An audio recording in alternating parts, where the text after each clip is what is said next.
Why are you still single? An honest answer. We're going to dive into this conversation today. Actually, I want to share with you where this video was birthed. Was this morning I woke up to a comment on one of my YouTube videos asking, "Why are you still single?" And as I was leaning into this or that thought, and I was reflecting upon it, I want to be candid with you all. I'm going through an emotional crisis of not feeling worthy enough to be in a relationship. And as I reflect on my current life situation, the idea of dating feels exhausting to be in this space. From my divorce, the loss of my son, and I'll be candid with you, this morning I started to reflect upon my son and I just started bawling my eyes out first thing in the morning. And then as I reflect on the loss of a treasured relationship, plus feeling exhausted from the performative nature of dating, dating feels like it has to be a performance. It's focused on attraction. It's focused on entertainment. It's focused on romance. It's focused on physical connection without really connecting with someone at a heart-centered space. So as I began reflecting upon it, the way I journal is I use my blog as my journal. So I want to share with you what I blogged today because I have a feeling many people might be feeling in the same space. And I want to share with you 6 truths to hold on to when you're feeling unworthy of love. So again, if this relates to you, if you can resonate with this, I'm going to give you 6 truths to hold on to when you feel unworthy of love. So let me read to you my blog today, and it's on my YouTube channel as well. It's the title is, "If you're such a good dating coach, why are you single?" People ask me this a lot, sometimes with genuine curiosity and sometimes with a little side eye. I get it. It's like asking a personal trainer, "Why don't you have a ripped body?" But here's the truth. I'm not single because I don't understand relationships. I'm single because I've lived through loss, through love, through heartbreak and awakening.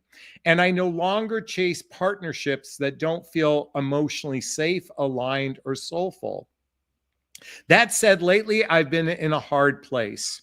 Beneath the experience, the knowledge, the coach title, there's a very human part of me that's been feeling unworthy of love. Not because I believe I'm broken, but because I've been walking through a season of deep emotional healing. Grief, burnout, and loneliness. They've all paid a visit to me lately. And in the quiet of it all, old doubts have crept in. Can I really be met where I am now? Will someone love me in this raw, unfinished state? Am I still lovable when I'm not performing? I know the answer is yes, but some days that yes is quiet. Some days I have to fight to believe it. This is the work no one sees, the part of love that doesn't get swiped or gets posted about. The part where we are rebuilding our worth piece by piece. So yeah, I'm single, but I'm also healing. And I trust that when the time is right, love will find me, not because I've earned it, because I finally let it in. If you're in the same space too, tender, tired, wondering if it's still possible, please know you're not alone. Healing is part of the love story, and yes, it's still coming. Can any of you relate? And I went on to say, and I think you might find this interesting, a follow-up. I said, I'm done chasing love. I'm done forcing dating, performing, convincing someone to see my worth. I'm done playing a game where authenticity makes people uncomfortable and the depth gets mistaken for being too much. I want real. I want mutual. I want grounded. And if that means sitting in the quiet season of life while I choose myself again and again, so be it. This isn't unworthiness, it's clarity. Self-love isn't a consolation prize.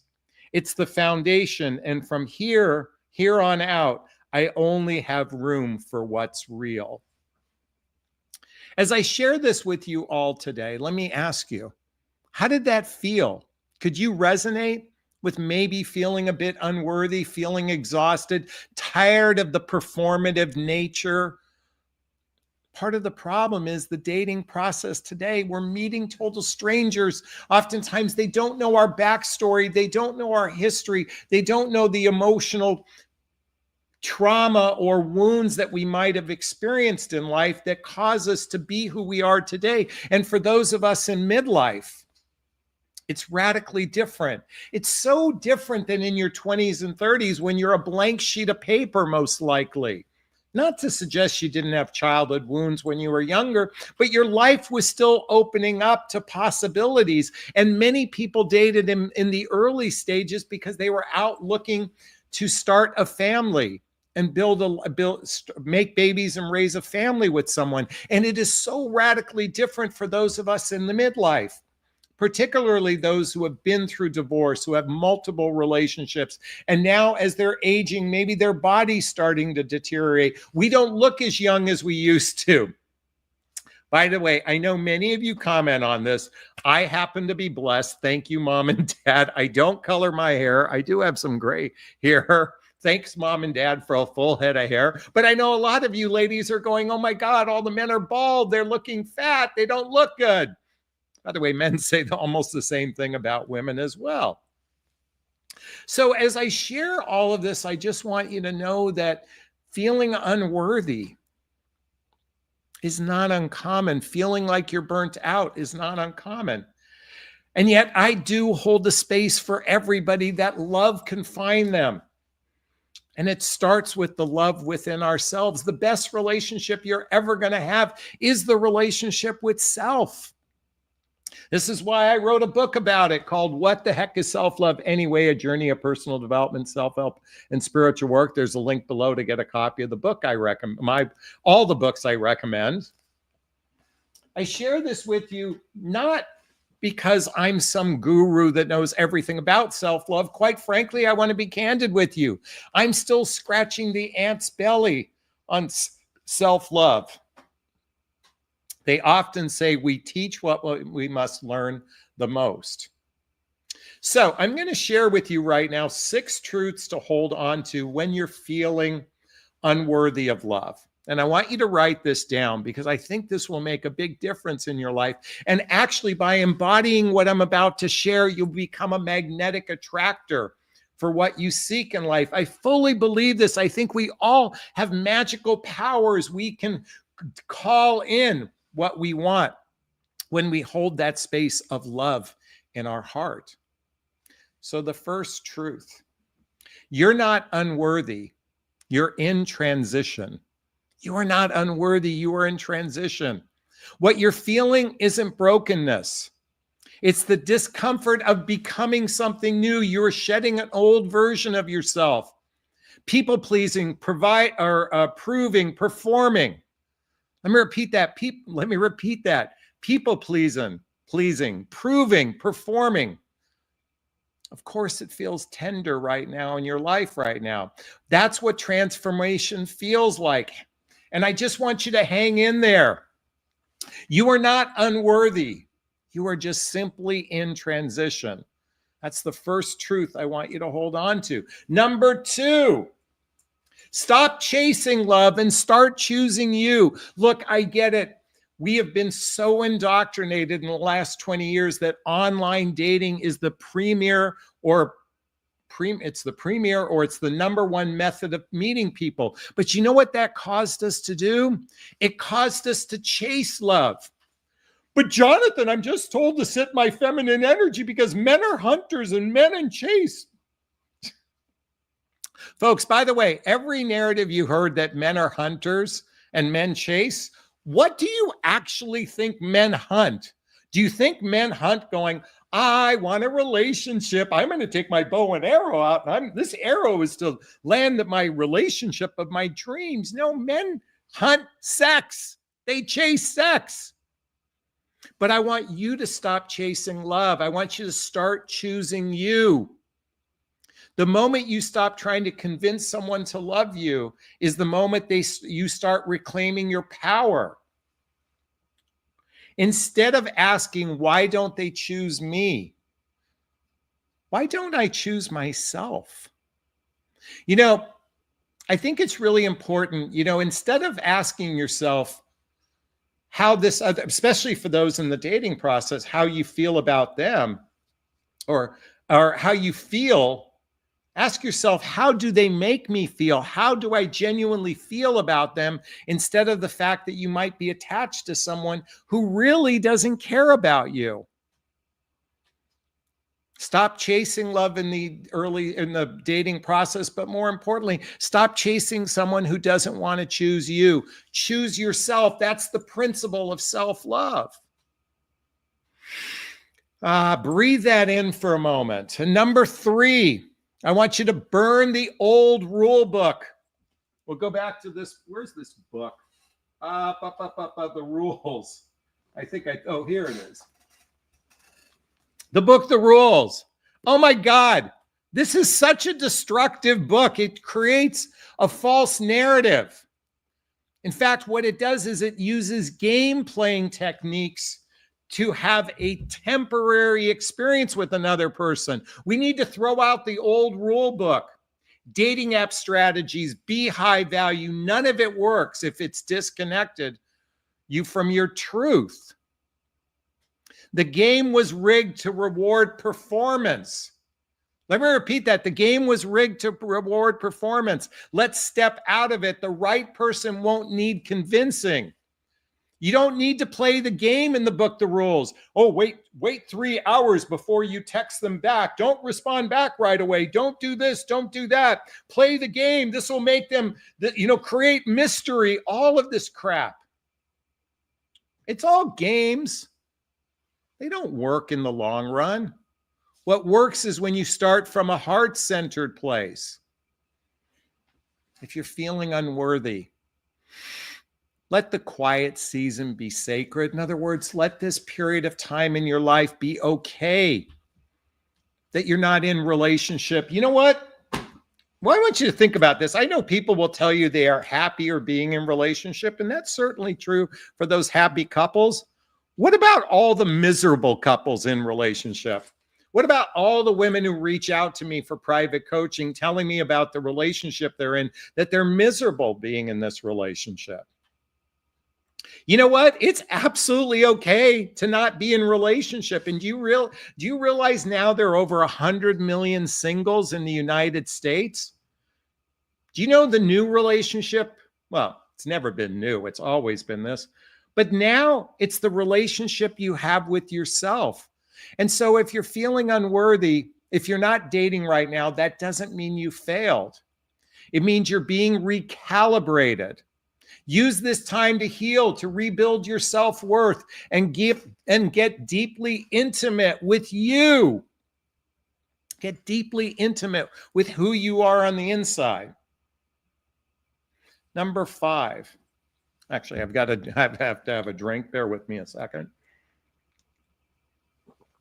Share your truth, even if it makes people feel uncomfortable. Real love requires vulnerability. If being emotionally honest scares someone away, then let them go. Your truth will repel the wrong ones and draw in the person aligned. Folks, I'm not actively dating at the time that I'm recording this video. I haven't gone on a date with anyone in, I think, over technically months and months and months. But why I'm sharing this with you is, I'm being public about where I'm at right now. I'm sharing my truth. If I met someone tomorrow, I would lead with that truth. But Jonathan, all the other coaches say you must be confident. You have to lead with confidence. And Jonathan, let me tell you, I will never date a man who isn't confident, because a confident man is the only man I want. Folks, we human beings are riddled with insecurities and flaws. It's asinine to think you're going to find the most stoic, confident man on the planet. They don't exist.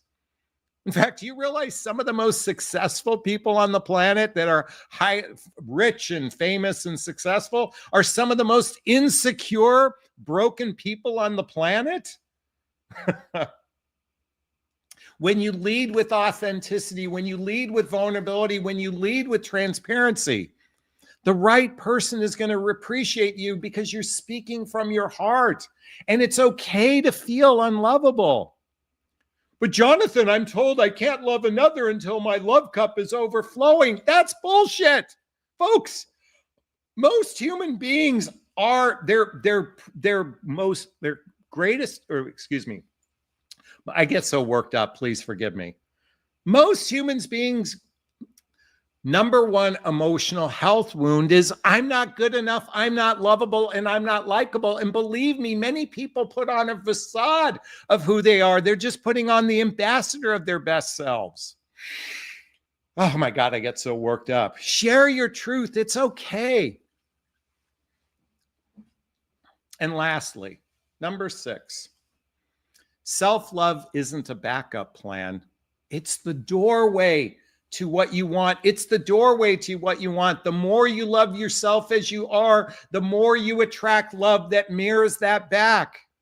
You don't have to earn it, just be it. Folks, when I wrote my book, What the Heck is Self-Love Anyway, I just want to read to you some of the chapter titles to illustrate this point. Speak your truth, do it with kindness, chapter 1.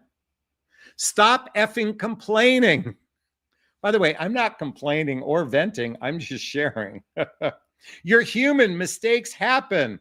If something feels off, it is. Don't let anyone F with your chi. Be of service to humanity. Take responsibility for your choices. Everything happens for you, not to you. If it's sincere and from the heart, you can't say the wrong thing to the right person. Your body is a machine. Treat it as such. Build community, develop a tribe. Your thoughts create your feelings. Heal your childhood wounds. Choose love over ego and fear. Pay attention to the signs. Make personal growth a daily habit. I've got over 30 chapters I invite you to take in. This is a very simplistic book, but they're just all little stepping stones. So I want you to know something. If someone comes to you and says, "Why are you still single?" I want you to write the following down, okay? I made notes here, so I'm going to have to look down. Stop treating that like a problem. It's not a problem. There is nothing wrong with being single. When someone asks you that question, it's almost a fuck you. That's an insult. First off, it's almost implying there's something wrong with you. There is nothing wrong with you. There is nothing to fix. There is nothing broken. Number 2, reparent the wounded part of you.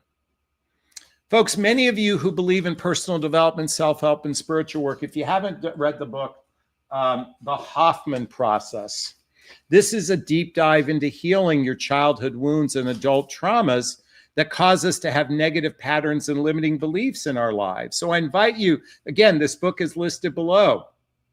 I invite you to take this in. When you start reparenting the wounded part, your life starts to believe. Well, at first, your life can feel very heavy. But believe me, I've been at a point in my life where I used to go to bed wishing I didn't wake up. And despite how I'm feeling, I still wake up every morning enthusiastic. It's raining great people. It's raining great opportunities. Number 3, get curious, not critical. Get curious, not critical. Instead of asking, what's wrong with me, try this. What am I learning about my heart in this chapter in my life? What am I learning about my heart, my soul, my spirit in this chapter of my life? There is nothing wrong with you. Oh, limit your exposure to performative love culture. You're burnt out for a reason. The modern love industry rewards strategies over sincerity. And that's not where your soul wants to play anymore. By the way, I'm speaking for myself when I wrote this. So I just want you to know, I am so tired of the performative nature of dating. It feels like, just like Chris Rock says, having to show up as the ambassador of my best self. And I am so tired of that. I'm so tired of it all being focused on attraction and entertainment and romance and physical connection. And don't get me wrong, I have a strong physical libido. But what I've learned is physical connection, while certainly important, isn't enough to build the deep roots of trust with someone, because it starts with building the deep roots of trust within yourself. Number 5, let yourself be loved. Even now, find different ways. You are enough. You don't have to do anything for someone to choose you. Pay attention to how you're loved in a variety of different ways. I started to think of all the beautiful ways I am loved in ways that is not a romantic love, but my family, my sister, my brother reach out to me, my son, even my ex-wife and dear friends in my life. Start paying attention to how you are loved already outside of the romantic sense. Practice receiving love in all the different forms. And lastly, I want you to take this in. And I have to read this because I wrote it down. And remember, the truth of your worth was never up for debate. It got buried under loss, exhaustion, pressure, and the pain, but it's still there. And love, the real kind of love, isn't waiting for you to be perfect. It's waiting for you to be real. So my invitation for everybody watching this today is stop playing the performative game and start leaning into the vulnerable, the authentic, the transparent way, the radical way. It's going to scare a lot of people off, but that's okay. Because the right person appreciates real because they're showing up real themselves. Is this sinking in? Is this resonating with you? Please let me know if it is. I'd like to hear your thoughts on what I just shared. Post a comment below. I do my best to read them all in the first 24 hours. As always, if you find value in my videos, please hit that like button. Please share this video. Please subscribe to my channel and hit that notification bell so you can be notified of new videos. And if you want to connect with me, there's links below to schedule a discovery call with me to see if working with a coach is right for you. There's a link to join my group called Midlife Love Mastery. There's links to follow me on Instagram, to get my dating vows, to get all the books I recommend. All the books I recommend under Jonathan Recommend Books is listed below. All right, those who know my live format know it's time for Q&A. If you have a question, there's a little chat box in the corner or down below. Write the word question, then post the question thereafter. Or you can purchase a super sticker, super chat. All the monies from the super sticker, super chat goes to a scholarship fund in the name of my son, Connor Aslay. That's a picture of him right there with his brother, Colin. That's Connor, that's Colin, that's Dad. God, look at how tan I was. He's my son who passed away almost 7 years ago. In his honor, we donate to causes like the Hoffman Process Insight Institute and scholarships to coaching as well. Look, our goal tonight's $100. I'd really appreciate some love. The only reason why I'm asking for 100 today, I had a very hard morning reflecting upon Connor today. I'll be candid with you. It's a painful process to grieve the loss of a child. It's a painful process. It shows up in ways you can't even imagine. So anyways, I'd appreciate that love while we're waiting for questions. Ruth wants to know, what was step 4? Step 4 was, of the 6 truths, number 4 was let the quiet season be sacred.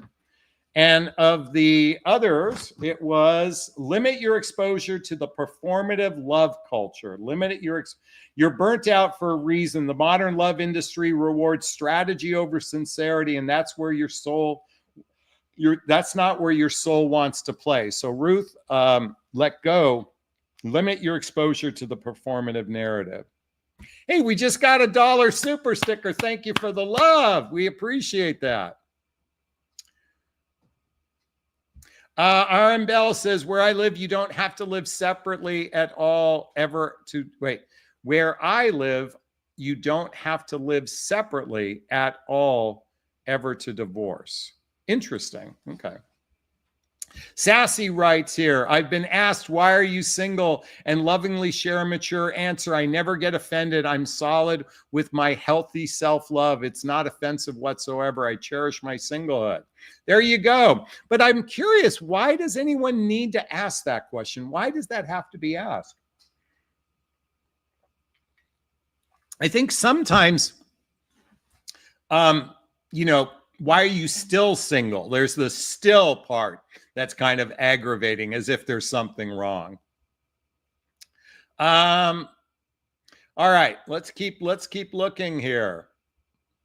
Let's see what we got. If you have a question, hey, who wants to join the love seat right now? I'm posting a link. You can join me live on camera. We can have a conversation. We can talk about this whole thing. Okay, Lori's in the house. Let me look at this. Okay, how to text a man during the early stages before any sex. Okay. Well, I would say text from your heart. That's what I'd first say. But when you say how to text a man in the early stages, I think you have to determine, first off, well, let's kind of look at, where did you meet this person? Did you meet them through an online dating site? Okay. If two people meet through an online dating site, the idea is to meet from a romantic setting. So I would simply start with, tell me a little bit about yourself and what are you looking for in a romantic relationship? What are you looking for in a romantic relationship? Now, you better be prepared to answer the question yourself. What are you looking for in a romantic relationship? And you could follow up with a little bit of, how long have you been single? When was your last significant relationship? I know that sounds like interview questions, but guess what? In today's dating environment, these are just the basics, okay? Because you can't do the whole, how's your day going? Did you have a good day? I hope you had a good day. Tell me about your day. I hope you had a really, it's funny. I can't tell you how many times I've gotten emails from women on a dating site, and they literally, their first comment, hi, I hope you had a nice day. And I'm like, why do you hope I had a nice day? I'm a stranger to you. Now, I know that's a considerate way, and it's kind of an icebreaker. I get a little annoyed. First off, why do you hope I have a nice day? Now, if you asked, are you having a nice day? That's a little bit better than starting off with what you hope for me, because you don't know me yet. But in the early stages, I'd ask questions. Hey, what brought you to you can ask this question. What brought you to the dating site? Now, you said how to text a man during the early stages before sex. So I'm assuming now you've been dating a little while, but you haven't had sex. I think you have to recognize what's most important to you. Start writing a list of what's most important to you that you want to find out about someone. Do you share the same hobbies? Are you on the same wavelength as far as lifestyle? Do you share the same values? These are just some of the things you're going to want to determine to see if you're compatible with one another, but also to see if you vibe with one another. Those are just a couple things I would work out on in the very beginning. Okay. Let's keep going here. Cheryl is in the house. I'm dating someone who has almost no ability to verbalize appreciation. He's great at the love language, like time and touch. How do I decide if this will be a deal breaker? You know what? I mean, I know what I'm about to say. I believe verbally expressing appreciation is a must-have in every dynamic or a romantic dynamic. I believe it should be a must-have. I know if someone is good at the other love languages, they show love in other ways, but appreciation is a multivitamin that we need to start I believe to verbalize appreciation is so radically important. So I would have a sit down with them and say, hey, look, this is really important to me that we express what we appreciate about each other on a regular basis. By the way, we get fueled through appreciation. It creates fuel, it creates love. And when people don't express their appreciation, that's like going to a restaurant and telling, not saying thank you, even saying thank you to a waiter or waitress. If we have the capacity to do that, we should do that for the capacity of the people we love. I'm spitting here, excuse me. We should do that for the people we love. It should be in abundance. It shouldn't be something that's so scarce. So as far as a deal breaker, you have to decide that for yourself. You know, I believe we should be doing all the 5 love languages. Quite frankly, if you haven't read the book, The 5 Love Languages by Gary Chapman, I think we should read this and agree in every relationship to embody every one of these love languages. I believe we should embody it and say we're going to make a conscious effort to meet each other's needs. What's the point of being in romantic relationship if you can't get your needs met through another person? Now, that's the difference between being needy, but I think verbally expressing appreciation should be like a given in geometry. It should be the first equation. I'm sorry, I'm yelling right now. It's just because I'm passionate about this, Cheryl. But you have to decide for yourself. I would simply start making requests, and if this is something difficult for them, then let them know that you don't feel appreciated by them. And let me just say something about the men who are watching this. Men's biggest complaint after divorce is they didn't feel appreciated by their spouse. Well, it's time we start fucking appreciating people. I mean, on a regular basis. That's my 2 cents on that. Is that sinking in? Is that resonating with you? Please let me know. I'd like to hear your thoughts on what I just shared. Post a comment below. Thanks, everyone. Hey, I want to thank Lisa for the $10 super sticker. Thank you for the love. We appreciate that. RM Bells wants to go on to say, I'm sorry you had a hard morning, Jonathan. There seems to be something in the air right now, possibly. Hey, if anyone wants to join the Love Seat, I'm just posting a link right now. Sassy wants to point out there are many who are authentic and not performing. Performing is not real. The real stuff will eventually surface. I can't do anything not real and authentic. Talk the talk, walk the walk. There you go.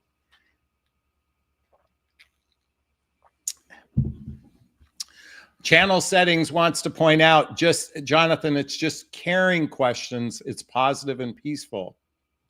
Hey, Kathy Canadian just gave us a $20 super sticker. Thank you for the love. Tomorrow, my late son.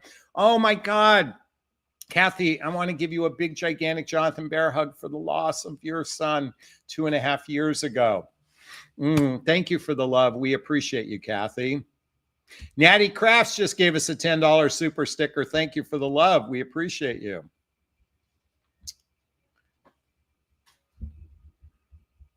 All right, we have Lori in the house.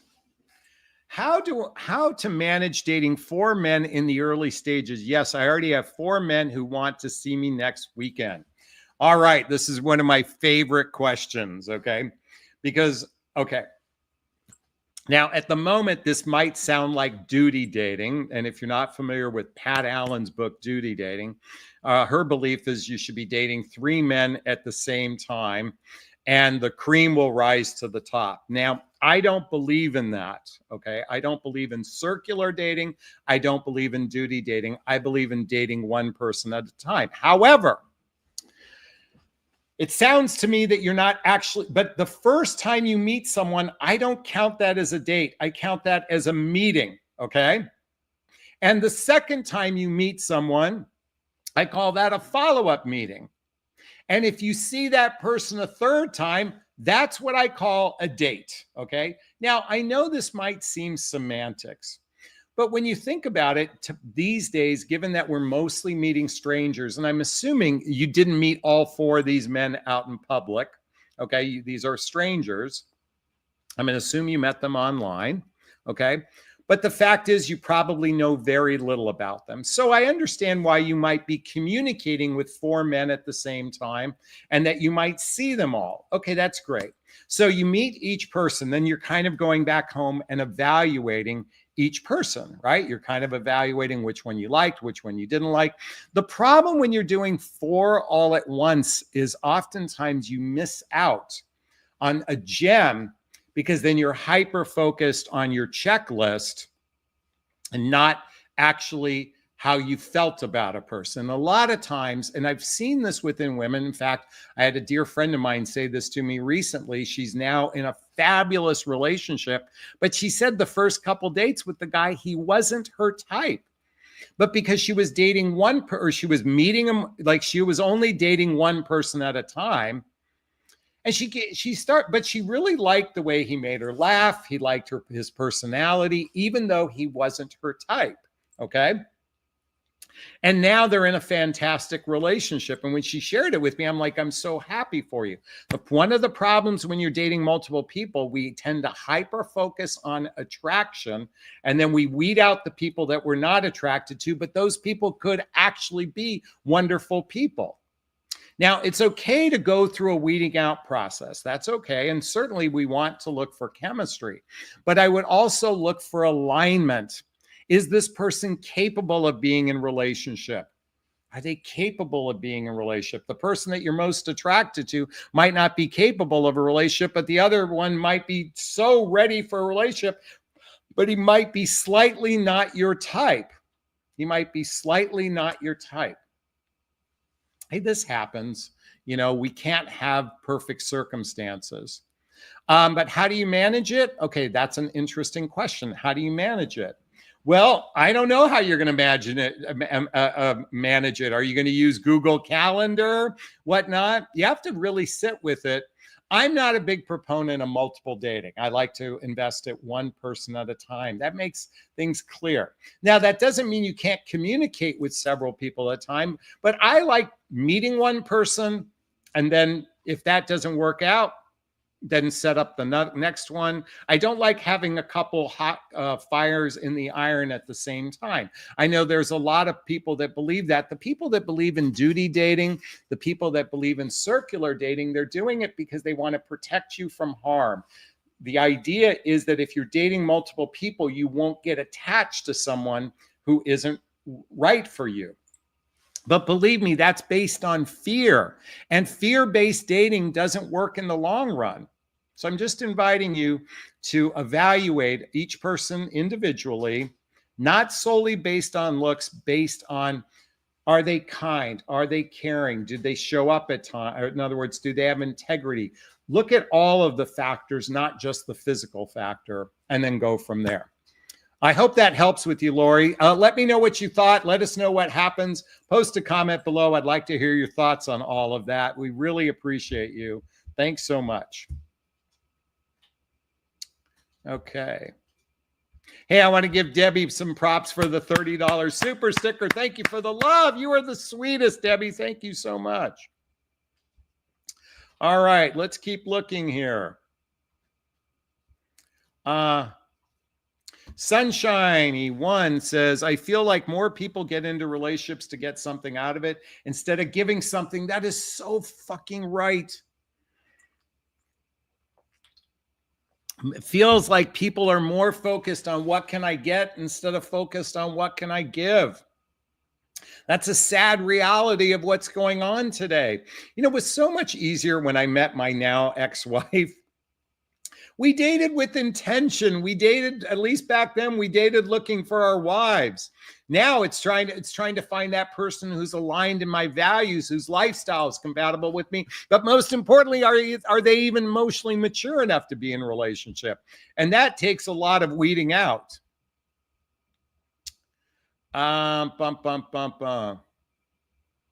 Let's keep going here.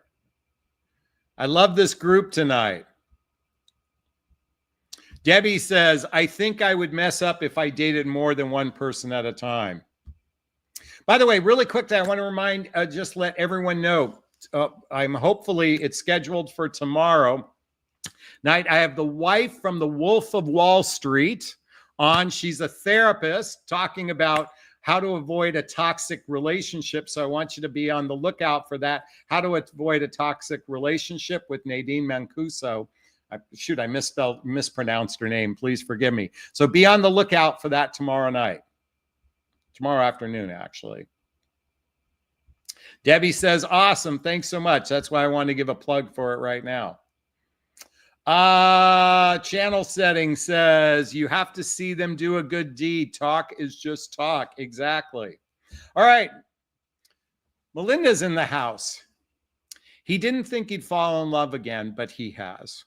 We've been seeing each other for 1.5 years. Question: when is a good time to tell him that I'm done giving wife benefits when I'm not his wife? Okay, when you talk about wife benefits, well, let me ask you a question. Are we talking about physical intimacy? Because today that's not necessarily wifely benefits as it was in the past. Okay, so I'm just curious if that's what you mean.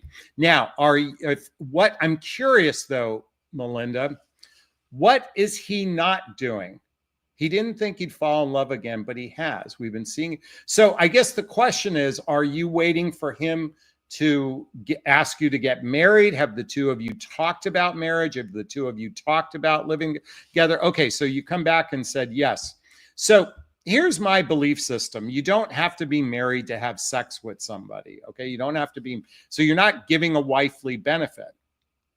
If the relationship is lopsided in the sense of you are giving, and he gives nothing to the relationship, then that's a lopsided relationship in this circumstance. Okay. Now, let me come back and say again, today's relationships, most people are having physical intimacy without a marriage certificate. Okay. So when you're saying you're giving wifely benefits, what are you doing extra in this relationship that cause you to feel like you're not getting enough? Whatever you're not getting from this relationship, I would start addressing what needs within yourself are not being met in this relationship, or identify what you're feeling, identify what needs are not being met, and then express your needs to them to determine if this is a person that wants to be in service of your needs. I think a healthy relationship is to be in service to each other's needs. Not that we can fulfill every single need, but we should want to make our partner happy. We should want them to feel fulfilled. That's the whole point of we today, unless you are in a codependent relationship, we don't need transactional relationships anymore. What I believe is we need heart-centered relationships where we can grow as individuals. And so if you struggle to speak your truth, I highly recommend investing in this book, Nonviolent Communication by Marshall Rosenberg. This will help you learn how to articulate what is coming up for you, to express your needs in a way that can be seen, heard, and understood. Folks, I'm here to start encouraging grown-up relationships. Grown-up relationships mean we talk about the relationship.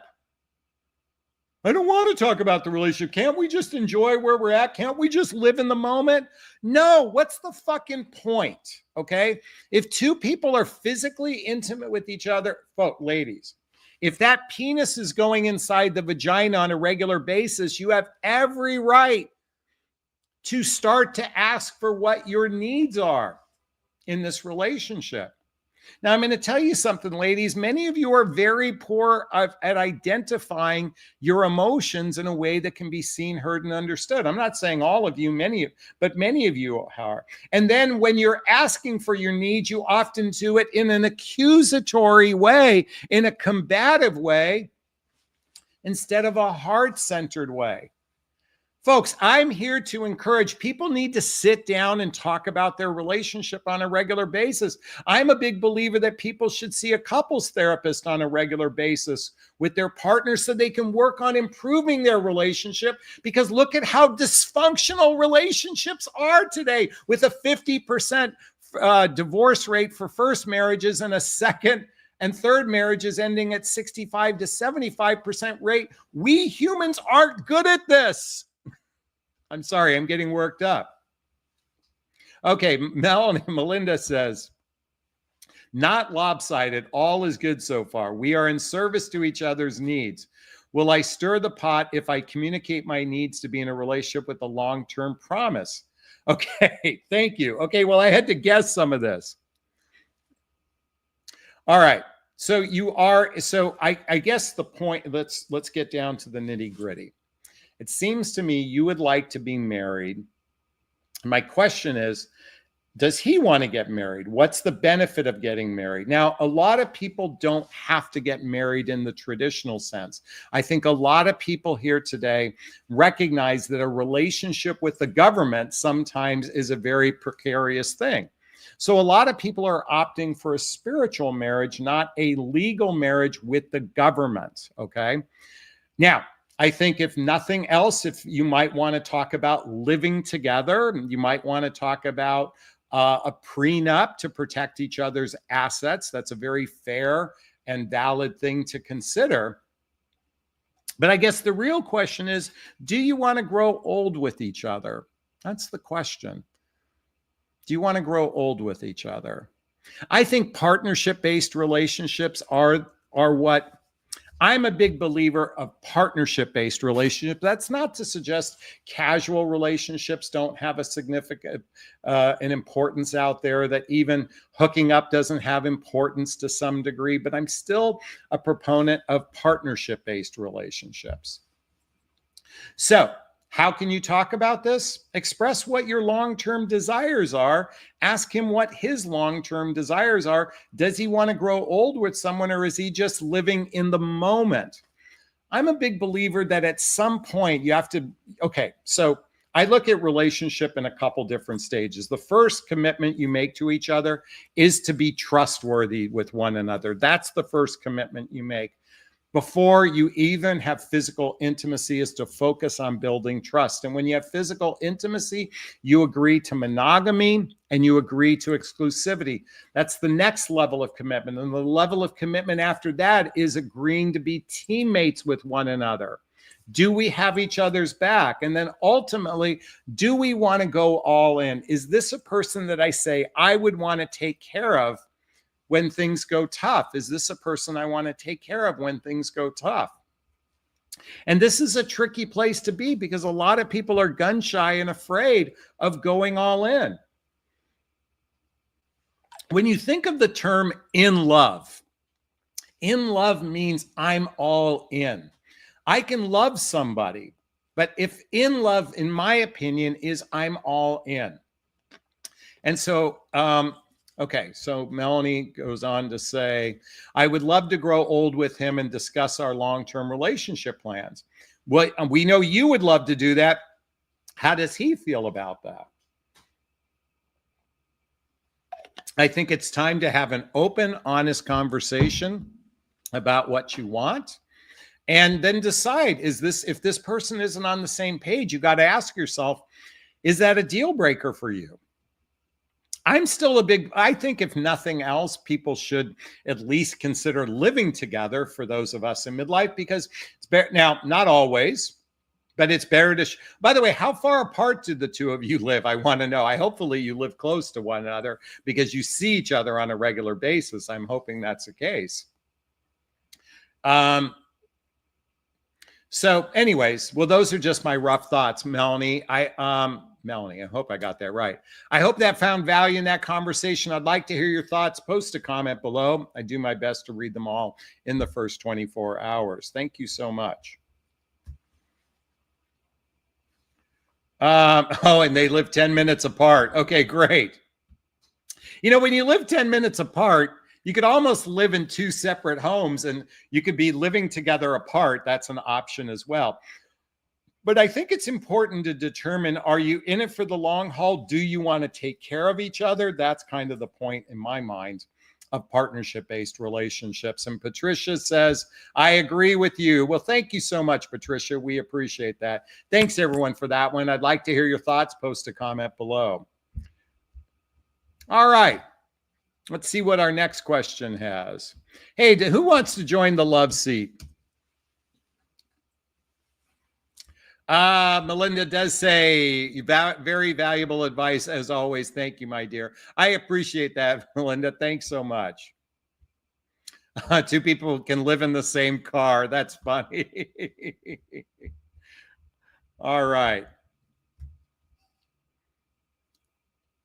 All right, let's see what else we've got here tonight. Bum, bum, bum. Tony says, I'm in a situation of rebuilding my life. I've done the work in the ongoing way for ages. I'm afraid love won't happen again at age 56. Sweetheart, you got plenty of life left in you. By the way, love doesn't have to always be romantic love. It starts with the love we have with ourselves. When we feel fulfilled within our love for ourselves, we don't necessarily need love from another person. It's just a bonus. But I'm going to tell you, love is absolutely out there. There's an abundance of opportunities for love. We are at the first time in history where we have access to more people than we ever would have had before in our lifetime. Love is an absolute possibility that didn't exist when you lived in a small town of 10 people and 9 of them were married, or 11 people and 10 of them were married. We are in amazing time right now. We're so many people. Actually, I have a community of friends of which 8 couples met online in the last decade. And they met online and are happily in love, and all but one of them is married and the other one just moved in together. I know so many people who have connected through a variety of different circumstances. So yes, that is absolutely possible out there. And you're 56, believe me, I've got clients in their 70s asking the same question, and I know people in their 70s who are falling in love. So yes, it is an absolute possibility. All right. Let's see what else we've got. Who's got another question for me? Bum, bum, bum, bum, bum, bum, bum, bum, bum, bum. Let's keep going. Diane asked me to please stop cussing and using other foul language. Folks, this is just my personality, my style. Actually, I don't curse during the, unless I only do it when I get excited, when I use them as exclamation points. Okay, exclamation point. Fucking shit. All right, what else do we've got here? Debbie wants to laugh. Thanks so much. I appreciate that. Lori's gone back on. She says, one of my dates told me on our first date, he decided to find a wife, so he was taking his dating seriously. And he's pulled back from volunteer work to create time to consciously date. There you go. Well, it sounds like he's serious. You know what? He's making space for a relationship. If volunteer work did consume him, a lot of times people have so many things that consume them that they don't make space for a relationship. So I think if he's just cutting back on volunteer work, I wouldn't want him to pull back 100% on volunteer work. But that's awesome that he says he's taking dating seriously and pulling back to create that room in his life. So way to go. And channel settings, that is great. All right. Gigi says, you're a lot, J.A., you're a lot tonight. I'm off to bed. I wonder what that means, a lot. Am I a lot to handle? Am I a handful in that sense? It's interesting. When I prepared for this video, I realized that the space I'm in my life right now is where so many people are. The space of not feeling lovable, not feeling good enough. Not that I believe that 100%, but yeah, it's just more.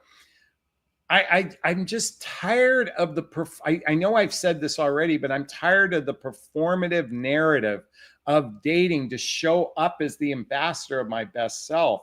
And I'm just showing up as my real self. In fact, I think if I did go on a date with someone, I would have them watch this video first so they can get the real, authentic, vulnerable part of who I am. Although, again, right now, I'm not actively dating, but if someone did, I think I'd have them watch this video. Anyway, I just think, by the way, is anyone resonating with this video? I'd like to hear your thoughts. RM Bell says, Jonathan, you are a handful. Lucky duck. You're a handful. Thank you so much. Tony comes back on and says, thank you, Jonathan. Be nice to have someone to share with. No family, acquaintances, not friends, have full interest, but sometimes the search just feels sad. Let's reframe it from sad. I know it can feel that way, but I'm inviting everyone to alter the way you're looking at it. It's raining great men. It's raining great men. It's raining great men. Tony goes on to say, yes, this is resonating. Excuse me. DM says, I'm single and I like it. There you go. I'm single and I like it. Debbie wants to point out, I love when you are yourself. I have to think I am not an easy person to be in a relationship with. I am a handful. I really am. I have a life. I'm fascinated with human behavior. I'm fascinated with psychology. I'm fascinated with philosophy.